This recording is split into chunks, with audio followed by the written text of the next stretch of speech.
All right, let's make sure I still know how to do this, man. How the intro go? What's going on, y'all? Welcome to a new episode of the Late Night Lake Show podcast. It has been a minute. We are so happy to have y'all in the building. It's familiar faces. You know what it is. It's Ricky. It's Kwame. I think it's at least been since we left you guys after round one of that disappointing end to the NBA season for our Lakers. But we took some time. Kwame and I, we licked our wounds. We hitchhiked back from the Target Center in Minneapolis, Minnesota, and we finally got back to record from y'all. So appreciate y'all rocking with us, sticking with us. Appreciate the 19 Media Group and family for continuing staying by our side and rocking with us. Kwame, my brother, welcome to a new season of the Laker Showtime. LeBron James, Luka Doncic era. How are you, man? Man, I'm good. I got to be honest. I'm pretty excited for this season. I mean, last season didn't end the way we wanted to, and I think we, thought we would get more than what we did, and that's understandably so. But we got to remember that was a mid-season trade. The roster wasn't necessarily built for the specific talents of Luka Doncic. It was really built for the talents of Anthony Davis, and that's not exactly one-to-one fit. I'm excited though, man. We made some decent moves in the offseason. Got two big buyout guys. Got a nice little free agent signing. Didn't really lose too much. Brought a lot of guys back. Wish we could lose a couple more guys, but it is what it is. All in all, I'm not mad at where we are. I think under every circumstance, you could say the team is better. I don't think you can say it's worse. So, I'm excited. It looks to seem like we have a motivated Luka. We got a LeBron who's ready to roll. I'm excited for this season, man. Big expectations, but it should be an interesting NBA season, man. The Western Conference is loaded, so the Lakers aren't going to have no easy nights, but I'm ready for it, man. It should be a good year of hoops, so let's get into it. There's a lot, man. There's a lot to look at in the league and with our Lakers, right? Just, with a bunch of storylines, bringing in another generational talent like Luka Doncic that we did mid-season, like you said. LeBron James, where he's at right now in his career while still being an all-NBA talent. We got some money to figure out on our own side with Austin Reeves declining his player option. So a lot to get into on our Lakers front, a lot to talk about on the NBA side. So that kind of brings us to how we're going to format the show this season, right? So we'll definitely give y'all that good content with Laker news, rumors, agendas. We'll definitely file through all of the hard-hitting topics. But we're also going to talk a little bit about the greater NBA. Kwame is a hashtag fan of the league. I don't give a fuck about nobody but the Lakers. But Kwame definitely has got his eye on the pulse of what's going around the association. So we'll definitely spend a little bit of time bouncing around different teams, maybe talking a little bit of smack about, but want to make sure that we are well-rounded as we give you guys that hashtag good content this upcoming season. Without further ado, Kwame, you ready to get into it? Yeah, let's do it. Let's do it. First up in our purple and gold quick hits, Luka Doncic, Skinty Luka, was on the cover of Men's Health magazine today. And man, Kwame, how the times have changed. They went from bashing the man out of Dallas, saying that he is eating too much brisket, too many heart attack burgers, and now he has completely changed his appearance. He is definitely looks like he's in shape. I think some would say they haven't seen this type of build on Luka since probably his rookie or sophomore season in the NBA. So, Kwame, are we encouraged by this new poster boy, Men's Health magazine, Luka Doncic? Man, talk about a crazy PR move. Luka went out, got himself a little bit of fitness, got himself looking a little good, snatch for the summer, as they be saying. Crime. And now he's on the cover of Men's Health, man. That's crazy. When Dallas traded him away and put out a smear campaign, he's a fat, greasy, nasty slob. He's a pig. He drinking beers. He don't work out. He's unmotivated. All of it. Everything that you can say to downplay somebody's ability to get up and do a physical activity was said about Luka. He a couch potato. He everything. He was obviously took them words to heart, man, and he applied it to his offseason regimen. Obviously, he's got some Euro basket going on this summer. He'll be playing for Slovenia a little bit later this summer, but he's looking good, man. He's looking good. And, man, we was talking a little bit in the pre-show, and I told you, man, this guy dropped 73 points on a fat boy diet. He probably had 2 cheeseburgers before the game, and pounded 6 beers last weekend. But now Luka with cardio, with fitness, this might be problematic for the league. And hey, maybe that was that little chip of motivation. I remember that was the same thing with Jokic. He was coming into seasons a little bit out, little less out of shape than one would have expected. He got his body right, and the next season they went on to win the NBA championship because he knew if he had to play at a high level, you got to be able to have the stamina to play high level. We saw Anthony Edwards go through the same thing 2 postseasons ago when he was running around chasing Kyrie. He said, I'm dog tired. The NBA season is a grind, man. And if you're going to be one of the top, you got to have elite conditioning, athleticism. Just take care of your body. And Luka has done that. And again, I don't expect him to now have a 47-inch vertical or, run a 4.140 or nothing like that. No. But he's going to come into the season motivated, in much better shape. And to be honest, all that says to me is the league is in a lot of trouble. If him and LeBron can run circles around people, hold your kids, hold your wife, and don't let them go. And I'm looking forward to it, bro. We'll get that little appetizer this summer when he's playing for his home country. I kind of want, we talked about it. Kind of wanted to keep it under wraps so folks don't know what we about to For pop out real. with. But let's just make sure Luka gets to the NBA season healthy, and this weight loss transformation is signs of beautiful things to come for Laker Nation. Yeah. Up next, this is hot, fresh off the presses. This isn't even in the show notes, Kwame. It was reported by Mark Stein that unless they find a trade partner before training camp, it seems that the Bulls and center Nikola Vucevic are heading towards a buyout. Nikola Vucevic, the former Orlando Magic, traded to the Chicago Bulls a couple of seasons ago, who has been rumored every season to be a trade deadline target of teams looking for a big man, a scoring big man. He is not going to stop a nosebleed. But he is able of getting you about, 15, 8, 20, 10. You can put the ball in the basket. Kwame, the Lakers, as you already know, they went and got dominating from Portland in a buyout. He will be our starting center. They did re-sign Jackson Hayes for, a little bit of a pay raise, but nothing that also can't be buried on the bench. Are you interested in a Nikola Vucevic acquisition if the Lakers can figure out a way to clear up a roster spot because they're very close to that first tax apron? Going to be completely honest here. No, I'm not You good? interested. I'm good. I think what he provides, which is offense, he's a talented offensive big man. I don't think we really need. Is he going to be better than DeAndre Ayton? Probably not. He doesn't have the athleticism of DeAndre Ayton, I'll tell you that much. He's not really a stretch big. He tries to stretch the floor. I've seen enough of him, us being local to Chicago. I catch a Bulls game here and there. He's not really the stretch that you want to be out there stretching the floor. He can make a couple threes, but by no means is he, Splash Mountain out there. So no, I'll be honest, I'm okay on Vucevic. Doesn't provide anything that we need. He's not really going to get down and do the dirty. He'd be a novelty pick. You know what team he'd be primed for? The Clippers, because they just get all the old names that were big at one point that are just shells of their former selves. I think he'd be a great fit over there. Him and Brooke Lopez Yeah, I mean, they and just did that by Zubac. getting To be Lopez. Yeah. honest, they wouldn't really have to change their offense, but I think for what Luka needs, he needs youth, he needs athleticism, and he needs defense. Those are typically the things that you're looking for, and unfortunately, Vucevic doesn't have any three of those.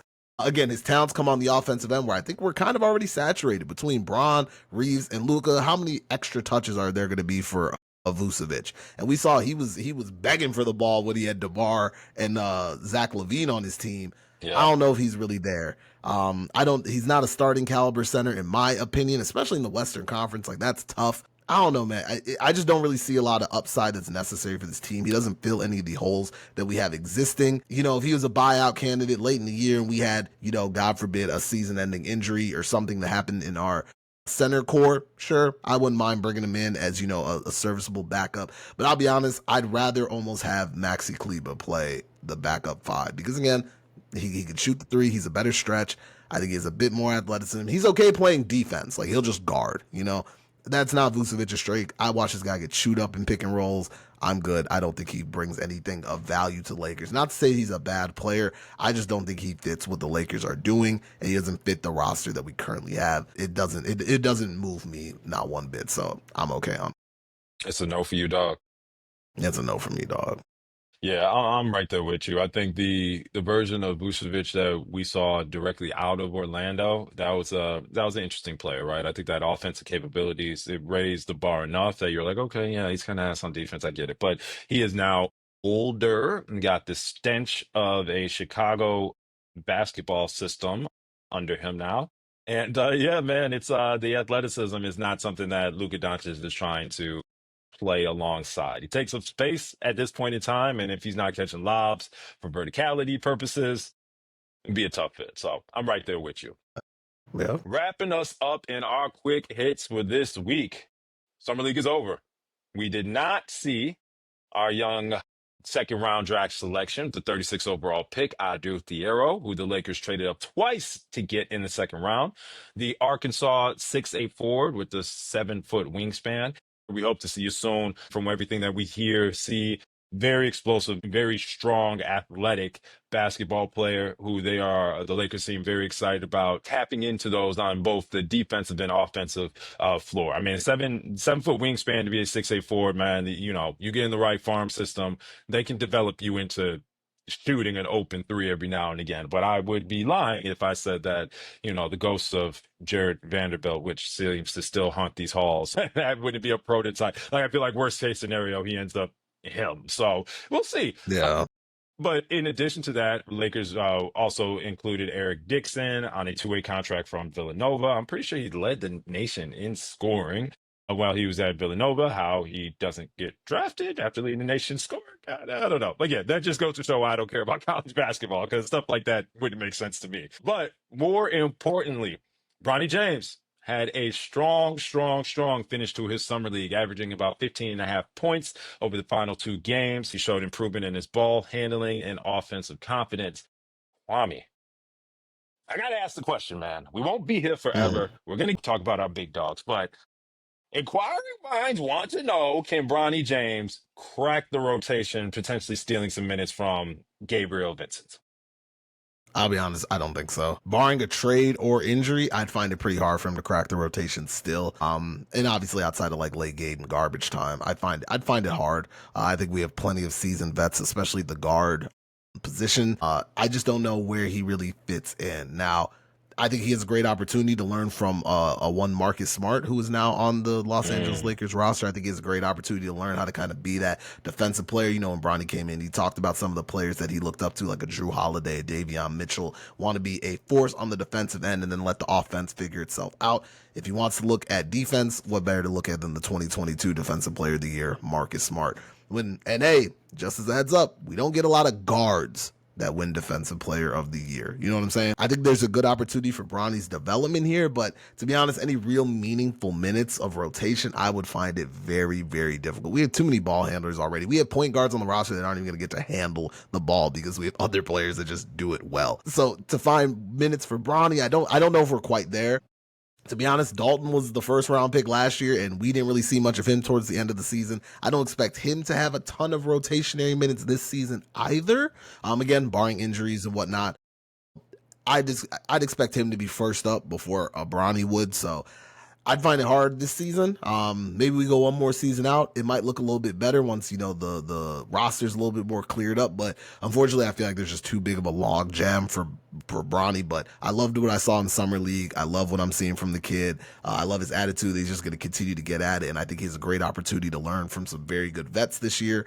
To continue to just better himself and put him in a position to have a long standing NBA career. But this season, I don't really see it.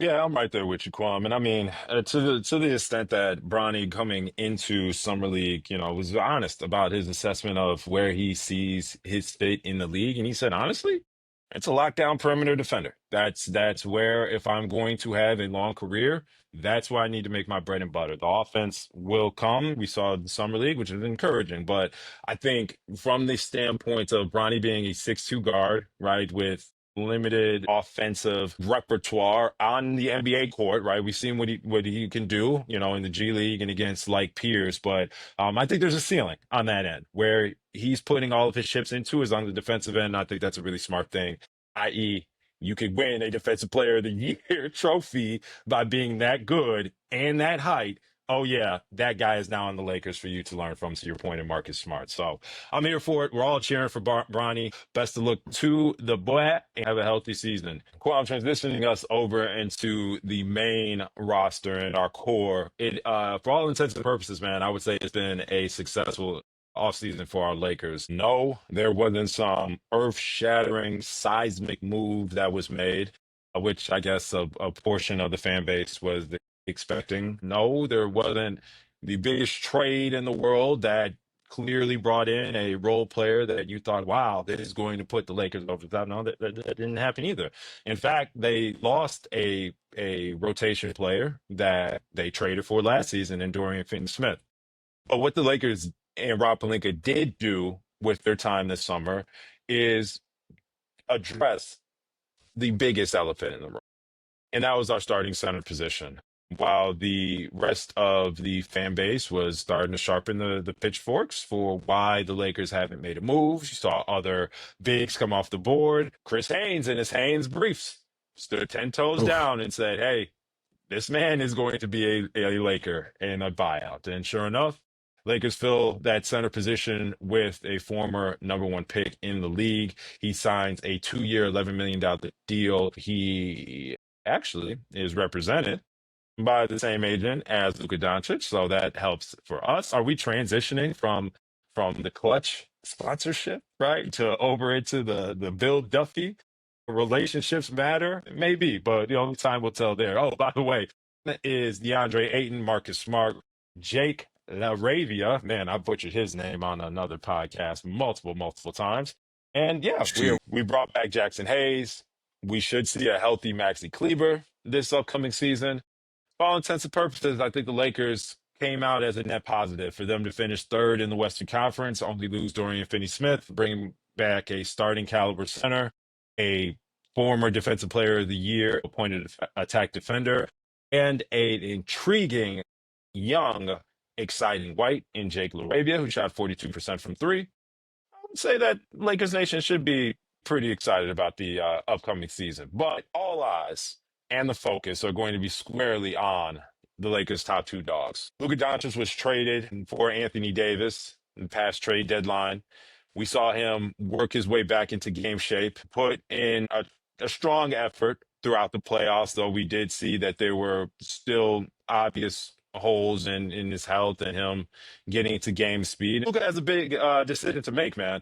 Bigger than any decision that we'll probably ever make in our lives, but it's reported that he will be in Los Angeles this upcoming weekend, where the Lakers will have the opportunity to present to him a 4-year, $222 million contract extension, which would essentially keep him through the rest of the 2020s decade.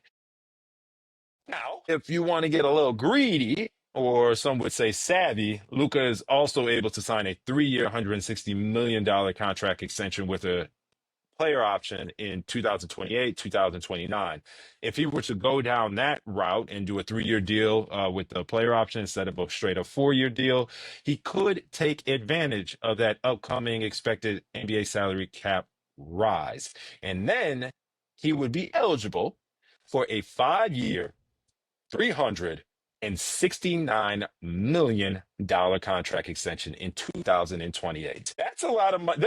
All those numbers we just talked about is a lot of money. But Kwame, let's start here with our newest superstar in the purple and gold.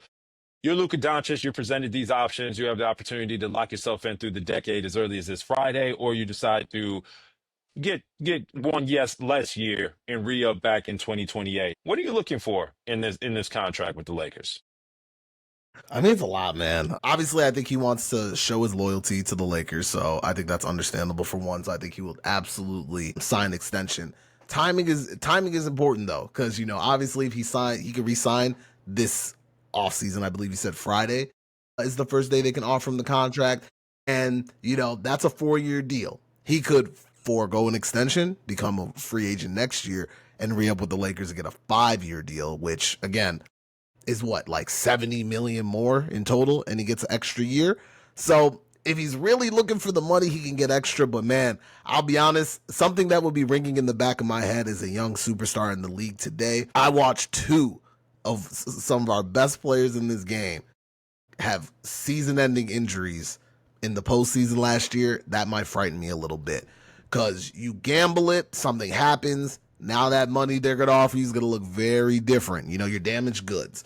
So do you lock in now? And, God forbid, nothing happens, and obviously you're already secure because you got your contract, or do you roll the dice and see what happens this year? You know, it's hard to tell what Luka will do. I think a lot of signs point to him just signing the extension now, committing to the Lakers, just being ready to roll. Again, him being in Los Angeles can recoup a lot of the income tax loss he may have got being in Texas. Again, he's going to get a lot of deals. He's already with Jordan Brand, but, the LA market is going to continue to amplify his name bigger and bigger. Well, that money can be recouped elsewhere. So I don't know if money is necessarily where he needs to, lay all his eggs, but it's hard to know. It's hard to know. And again, him coming off, arguably what looks to be one of the best off seasons of his early career. He's coming back in shape, ready to go. I could see a guy like him gambling on himself and be like, look, this is what a motivated me looks like. That extra year will be worth it. You know what I'm saying? So it can go either way. To be honest, I don't think the Lakers or the fans, I don't think there's any fear of him going anywhere. I'm going to be honest, because if he was to test free agency, the most he can get is 4 years, 219 million, which is 10 million less than what he can sign this Friday. So if it's really the money, waiting doesn't make any sense to go to a different team. Waiting only benefits if he stays with the Lakers. So I don't see a reason why he would leave. I think he's committed enough. I think he feels the burn of Dallas, and he's going to show them this is what you guys should have had. And he's going to elevate the Lakers franchise in his own name, to stratospheres very few franchises have seen.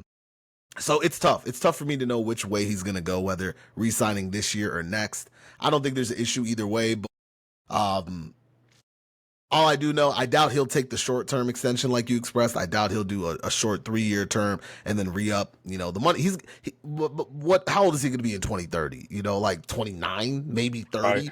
Yeah, maybe 30. He could definitely re-up another max. You know what I'm saying? So I don't think it's an issue for him to wait for a 4 or 5 year deal to run its course and then re-up again. And again, his game isn't predicated on supreme athleticism, so you would expect his game to age gracefully as he gets older. Oh, I don't know, man. This is the hard part for me. I just don't know whether he does the 4 year this year or 5 year next. But I don't think the Lakers lose either way. I think it's all good. I think it's gravy. I think he's committed. Gun to my head, if I had to pick, he signs Friday. That's what I'm thinking too, man. Luka Doncic, already an all-world generational player. But alongside that, let's just talk about the realities, the economics of the game, right? In one hand, yes, he could play the strategic route, take the 3 year, then re-up later, decline, take the big one later. Take the 4 year, lock it in. Say, hey, Los Angeles, this is where I'm going to be. This is where I want to be with. Let's go. That also is with the implied notion that, hey, I could have ran it up and taken more very quickly right after this, right? But the fact that, I think he wants to cement himself now as an all-time Laker. I don't know too much about Luka's personality. I know he is a very competitive person. He seems like he's very fueled to win. But I don't see him as somebody who is too eager about changing his address to win, right? He said he planned on being a Dallas Maverick for his whole career. But obviously that's the team that drafts you. Different players have different mindsets. Luka seems like one that once he's with you, we're riding this out unless things go really south for multiple reasons. So I think in that respect, I think that he's probably going to sign that 4 year. Then you got he's a Jordan Brand athlete, bro. Luka's checks are not small outside of basketball No. either. He is doing a-okay, and I'm never here to say somebody should take a pay cut because they're making more money over there. Not here to pocket watch. I just think that that's a factor, right? You don't have to squeeze every drop out of this lemon when you got 5 more lemons that are paying your bills as well. Then on top of that, man, I think that there is that goodwill of this whole he's transforming his body, right? This is the strongest offseason of his career. It just feels like all this flows together for me as someone who is about to fully show their dedication to the organization. And let me show you how. One, Yeah. I changed my body. You remember coming out of the season, Lakers front office, rumors or whatever, they were using very specific wording about what they expect out of their players this offseason. It was about being in the best shape of their life, all that stuff, right? It was essentially like to Luca, like saying, hey, we know you can, but we need you to do it, right? Get yourself right so we can get you right and invest everything that we have into you. Luca seems like he's answered that call, man. So I think all this is leading up to a nice little Friday, Saturday announcement from Shams saying Luca signed that 4-year extension. I wouldn't be surprised if it's shorter, but my expectations as well is that this locks in and it locks in very quickly, and we have some happy news going into the weekend for Laker Nation. Now, Kwame, there's that whole side of what's good for Luca and what's good for his business, right? But let's talk a little bit about what he's currently playing with as far as the pieces on the chessboard. Specifically, LeBron James is LeBron James. That's going to be LeBron and Luka are going to fit together. We saw that already. That's going to be great. Yeah.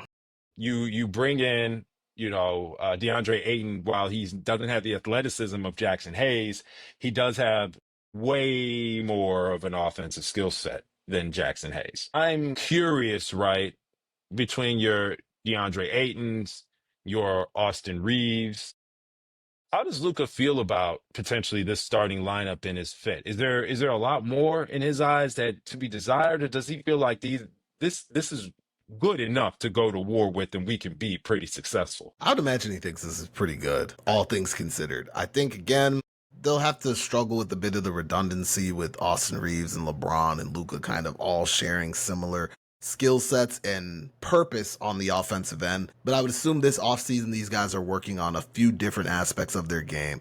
Because they're gonna be expected to spot up a little bit more than previously before in their careers. LeBron being one of them, but There was a whole bunch of watching last season when Luca was around. yeah, They had their and to be popcorn. honest, that's gonna kind of be the way it is. Luka has never been a player where I think you need 5 offensive weapons that could all give you 20 points at any given. I don't think he's that type of player, man. I think you need guys who are willing to do the dirty work, dive on the floor, get loose balls, play hard-nosed defense, and make an occasional shot or two here. Now, we saw a lot of success with the offense revolving in the second half of the season once the Luka Doncic trade was made between Austin, Luka, and LeBron. We saw some very good synergy there. I think that could continue. Obviously, in the starting lineup, Rui kind of feels like the odd man out because he's going to easily get the least amount of touches, especially now with a lob threat center in play. I think it's going to be substantially harder for him to see some really good minutes. Do you bring him off the bench and let him score on second units? JJ's going to have a lot of questions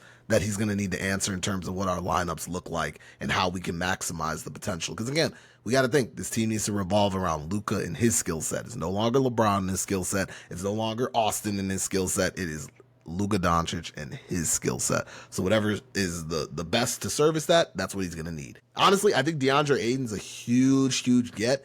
I know you said his athleticism isn't quite Jackson Hayes, but he's not unathletic. I was thinking about that. Still a he's great not athlete. unathletic, and being that damn tall, you ain't you Yeah. don't have to. Your elevator doesn't have to go as high as Jackson Hayes. You're right. I was more so thinking about he's not just the lob threat. He's got a lot more, working his way into. Yeah. Which again, and he's played with a pass heavy point guard before. Him and Chris Paul, the year they went to the finals in Phoenix, was one of the best pick and roll duos in the league. Like, I think if I remember properly, like their points per possession was like a head and shoulder above the next highest in the league. Just because, again, you have to respect Chris Paul coming off a screen. In that time, his mid range was very, very deadly. Luka has a bit more tools in the toolbox. Do you switch? If you switch, DeAndre Ayton, I think he had like an 82% success rate against mismatches that season. So again, if he can remember how to play that in the way that he played in their finals run, he comes in motivated, give a little more effort. Because his question was never his talent, his ability. It was always his motor. His motor is willing to get up and do those things. So if DeAndre Ayton can, get his motor running, I think it'll be great. I think he's a fantastic lob threat. I mean, they have compilations upon compilations of lob threat footage between him and Chris Paul on that Phoenix team. Honestly, I didn't think he was a viable get, but I remember looking around the league like, man, who really fits the archetype of a younger center, vertical lob threat, but can still get his buckets elsewhere? DeAndre Ayton was the guy. You look around the league, someone that organization was willing to part with, it didn't seem likely. But, DeAndre Ayton, hey, maybe there was some indication back when the Mark Williams trade was made that DeAndre Ayton was like, hey, I'm probably gonna buy out this summer. I would Right. love that spot. And it was Yeah. something to look at. You never know. So I think, to be honest, that's probably the biggest thing Luka looks at. It's like, that's what I was missing. And obviously, you don't have to worry about some of the things that, Jackson A's boneheaded plays, not paying it. Like, some of the airhead things that he would do on occasion that I don't expect Aiton to do as much now. By no means is Aiton, the Jokic stopper or anything like that. No, no, no. But Right. he's the best center we've had on this roster since, So when you really get thinking, I think center, not Anthony Davis playing center or LeBron James playing Yeah. center. The Is the last answer straight up center. like, is it Brooke Lopez? Is it Brooke? Are we even going back? Is it Andrew Bynum? Like, are we going Yeah. that far back in terms of who was the best center? So you really get to think Yeah. about it. I know people think Aiton's washed or whatever, but come on, man. We don't need him to give us 25 and 13. If he could give us literally 16 and 10, we don't need an ounce more than that. That is more than enough. So I really like that signing. I think he's going to be good for us. I think he's going to be motivated. I think this whole team's a bit motivated. You got a couple guys on the roster that the league may have looked the other way on. Do you think Marcus Smart should come in with a chip on his shoulder? Like I said, Luka being traded in the fashion he was, DeAndre Ayton basically sent to Siberia to die in Portland. And now these guys are all back and they chose the spotlight. This is the thing that you got to remember. They chose the spotlight. Everybody knows what happens when you join the Lakers. You are under a microscope. You're going to be expected to perform. The fan base will not hold back. And these guys chose that life. What Kobe Bryant be saying? If I had to convince you to come to the Lakers, you weren't for us. You know what I'm Right. saying? If somebody had to to come here, you gotta want it. You gotta want it. And I see the want in some of these guys. So I'm excited to see how it pans out. But if I'm Luka, I'm looking at the roster. This is pretty damn good. Again, is it perfect? I think we could shore up some defensive capabilities a little bit. But all things considered, man, this is a better roster suited for him this year as opposed to last year. But we're gonna have to see. We're gonna have to see what JJ does when he puts the players on the floor. That is true. Yeah, very excited to see the pick and roll game between him and Luca. I mean, we didn't get a whole lot of LeBron Luca pick and roll. We got some glimpses of it. We thought JJ was maybe, holding in the holster for the playoffs. So, but we got tons of Jackson, right? But I think that Aiton's versatility, right, for what he can do, it just opens up another window of Luca picking you apart, and that's the beautiful thing. I guess the main point there was right, like the best option last season for pick and roll was the LeBron Luca pick and roll, right? Obviously, the most spammed one was the Jackson Luca pick and roll, or even they would send Jackson off of different types of actions to come off of rolls to get the lobs, which was fun, right? But definitely you could tell it was a little bit capsuled in its extent. So we have what? Two number one overall picks in our starting lineup between LeBron and Ayton. It's fun. It's fun. There was some stuff in the way that he left, that he was shipped out of Phoenix, and some off the court stuff that kind of like changed the perception on him. I mean, obviously, you don't stay really in the spotlight if you're traded to Portland, and Portland's not contending. Don't get me wrong; it's a basketball rich city, but they're in the Pacific Northwest. If they're not great, they're in Siberia, right? So Yeah. I think there's a little bit of that assumptions that, hey, that plus his motor not being as high out there, okay, maybe he is a little washed. But brother, there's no bigger spotlight than in the purple and gold playing next to LeBron James and Luka Doncic. If you are ass, you're gonna hear about it, man. Ain't gonna hear about it. And there ain't gonna be a baddie in Turks and Caicos that you can leave behind that can change the fact that you are now on the Jumbotron. You thought she wasn't letting you means put a couple bad stretches together with the Lakers. The option's gonna really start to up. I'm just fucking around. Point being, man, I think we're gonna get the best effort out of DeAndre Ayton. We spoke about it earlier. His representation is the same as Luka Doncic. Obviously, there was some conversations, right? Luca and DeAndre, they both said that they're excited to play with each other. Kwame, I think that is such a good point about going back to the Mark Williams trades and how quickly that just got reneged or vanished. Bill Duffy could Yeah. easily made the call and said, hey, he won't be here for very long. He'll come over for $12 in a Kit Kat bar. Why don't you keep your first round pick and use it in another transaction? And what Rob say? Hey, somebody make some shit up about his health, his knee, because we need to get out of this tomorrow. What doctor do I have to hire to fail this man? And that's what They call happened. Doolittle. They Yeah. did, man. They called Dr. Umar to tell him he's not healthy, bro. Right, to give him a review. I mean, like I said, I know people weren't super high on the Ayton signing, and that's okay. You know, it is what it is. I know he has something to prove, but we got to be honest with ourselves. What center could we have gotten with the skills, the talents, the measurables, and the age Right. that we got DeAndre Ayton? And even For for the $11 money. million, bro.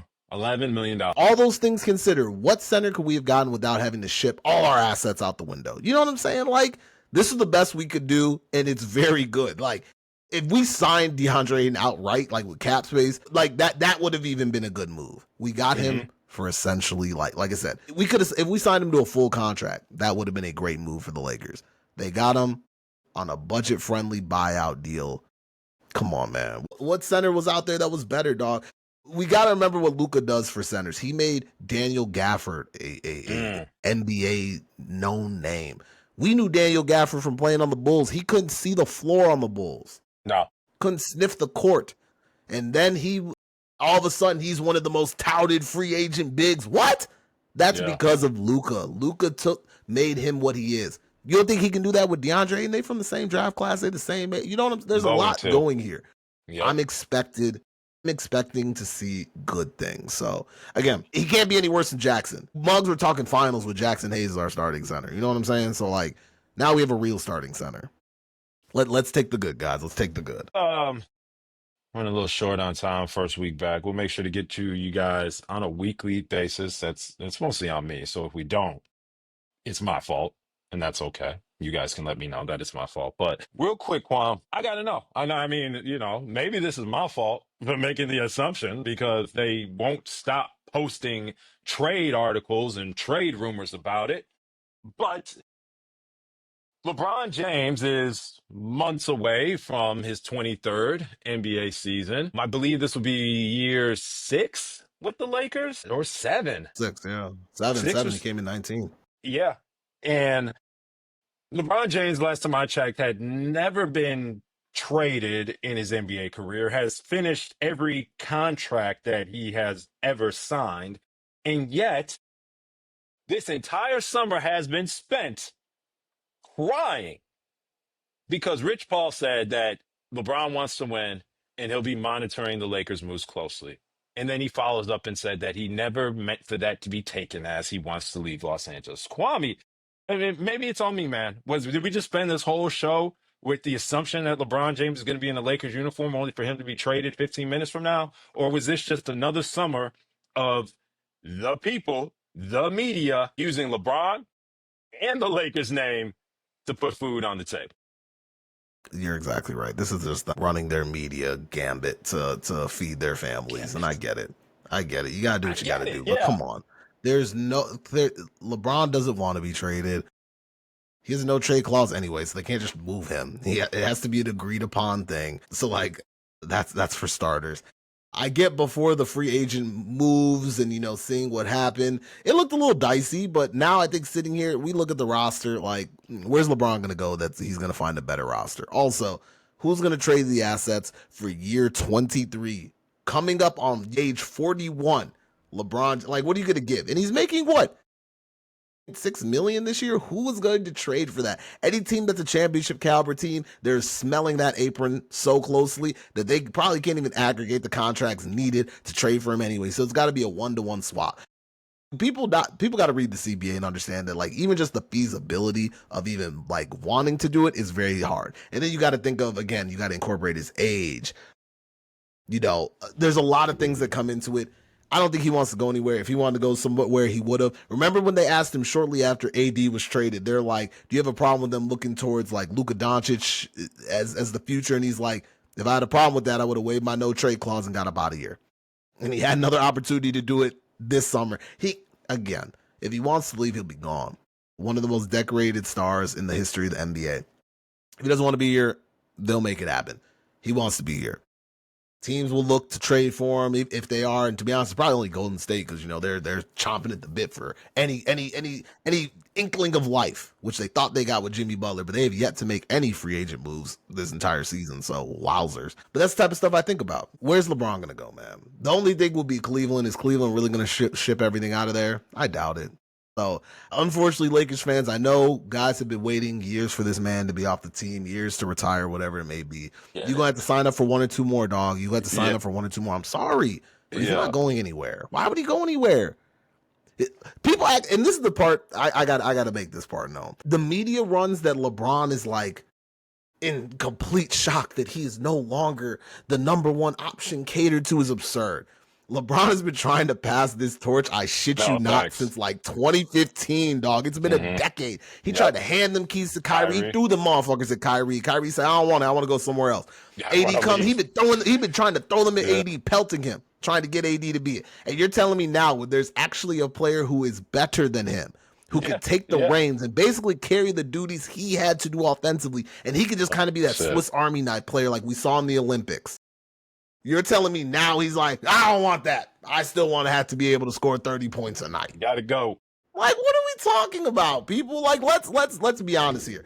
LeBron ain't got a problem. The only thing is, the only downside is LeBron doesn't talk enough about it, so people can just say whatever they feel. And again, I know everybody magically thinks he's like this absurd narcissist that like can't handle, things not being his way. He's this big crybaby, even though none of us really know this dude in any personal capacity. We're just taking what we heard from like Skip Bayless 15 years ago and still running with it.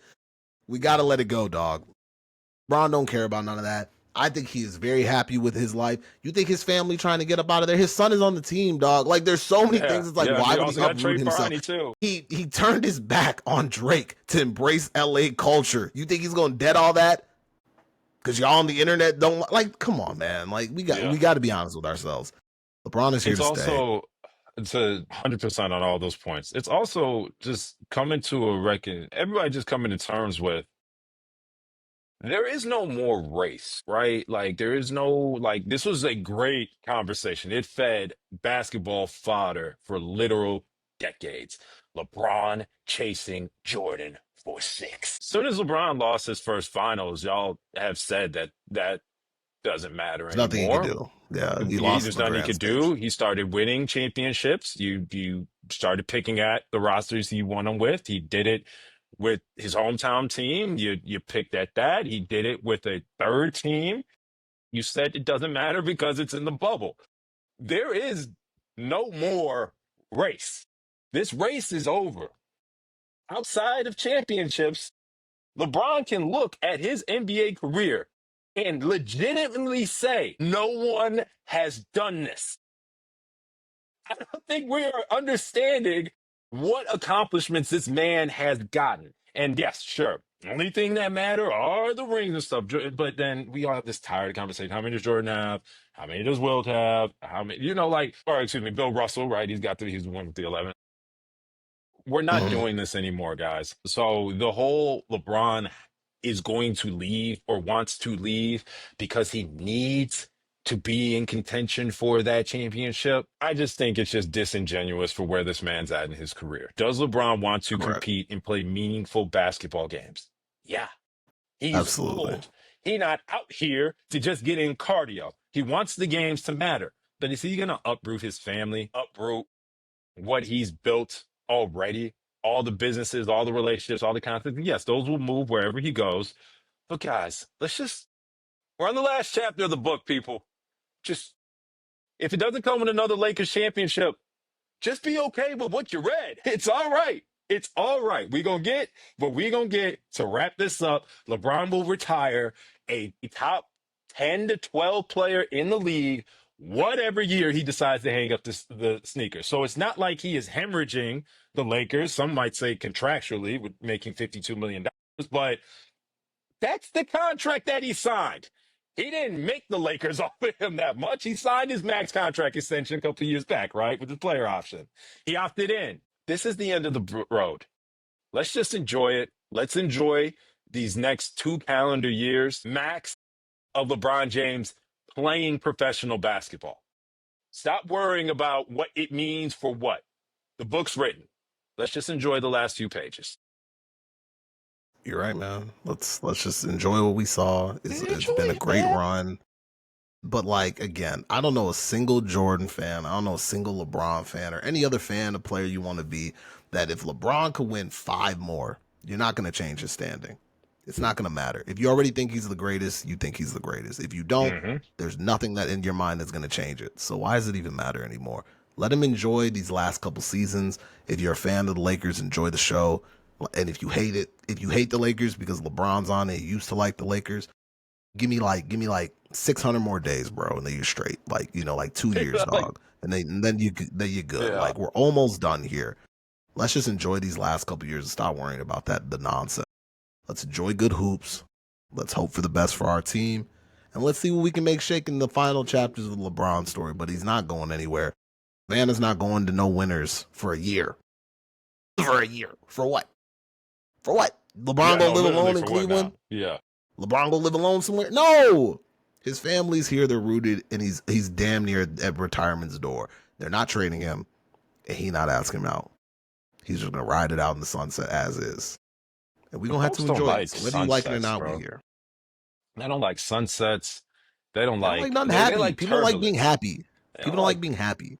they already will call LeBron a failure for whatever reasons that they'll call him that for. Like, I don't know what you think one more championship on a fourth potential team is going to change anyone's opinions about anything, right? They're probably going to shit on them Exactly. more, saying, "Oh, he couldn't get it done Exactly. for He real." It's couldn't get like, it done. The goalposts will always move, so there's no point. He just wants to win. If he can win another with the Lakers, great. And that's what he wants to do. But he's not, again, to your point, he wants to play meaningful basketball. He's not trying to be on a rebuild or anything of that sort. And I think that's more of what the message was. Hey, Lakers, you guys trying to tear down and rebuild with the nah. But if y'all still in still want to compete, I'm here for it. But he's not going anywhere regardless. So, like I said, man, y'all can cry all y'all want. He not going. the tear down stuff is dumb too when you literally have Luka Doncic in uniform. Like, Like how we much talk. more do you think that the Lakers will ever be away, right, from being in serious contention if you have a healthy Luka Doncic? 30%, 35%, right? Obviously, it takes six, seven, eight guys. As you see, OKC, they band of misfits that were all, underpaid until everybody signed their extensions, and it took all of them to win that championship, and that good for them. Obviously, you have your 1A in Shea, and then draft correctly. It doesn't take long to be a competent NBA team after retooling. The Lakers have been the face of that forever. That drought, that end of Kobe drought before LeBron, that was the worst time in the history of the franchise. And it was like what, 6 seasons without a playoff spot? Maybe even less than that, to be completely honest with you. It might have been like five, right? And then LeBron James stepped through the door and then shit started changing again after, you trade all the young pieces. But that's just how this shit goes. Go ahead. Go take a look at Chicago. Go see what life is like over there, where you feel like you have to do a tear down and build something up. You'll see that Right. how the Lakers are getting after it, keeping one superstar in the tank while doing that reloading. That's the way that we're going to move, and you'll see. Even with these acquisitions, right? We'll be in good shape. Vegas does have the Lakers at seventh to eighth best odds of winning the NBA championship this season. They are plus 1,400 to 1,700, depending on what books you see. OKC, obviously, defending champs, are the favorites to repeat at plus 220. But I'm sorry, y'all. This is the spot that we're in right now. Could there be some mid-season moves that are made? Sure. Also, Luka gets out there and he's Luka fucking Doncic. That changes the whole equation. So I You think know we what I'm good. saying? Think think we in a good spot. Yeah. Like, come on, man. We did it, man. We got back on the We did. horse. We are out of the starting gates. First episode of our 2025-2026 NBA coverage of our Los Angeles Lakers is in the books. Again, y'all, if you have made it to the end of this episode, we just want to say you are a real one. Like, we appreciate y'all rocking with us during our Yes. hiatus. We did see the tweets like, where we at, where's the pod, where's Goo, where the spaces, where's everything, right? So Again, we appreciate y'all even reaching out to show that that is something that y'all were looking forward to. So as we get the tanks back, the engines back fueled up and ready to go for this season, we gonna be better than ever, y'all. We promise you that. So appreciate y'all rocking with us. You can expect these on Tuesdays and drop every Tuesday morning for y'all. We'll record on Mondays, potentially add in some spaces where y'all can hear us, get y'all in the group chat, maybe steps. But Late Night Late Show, appreciate y'all for rocking with us. For Kwame, Yeah. it's Ricky. We out. Peace.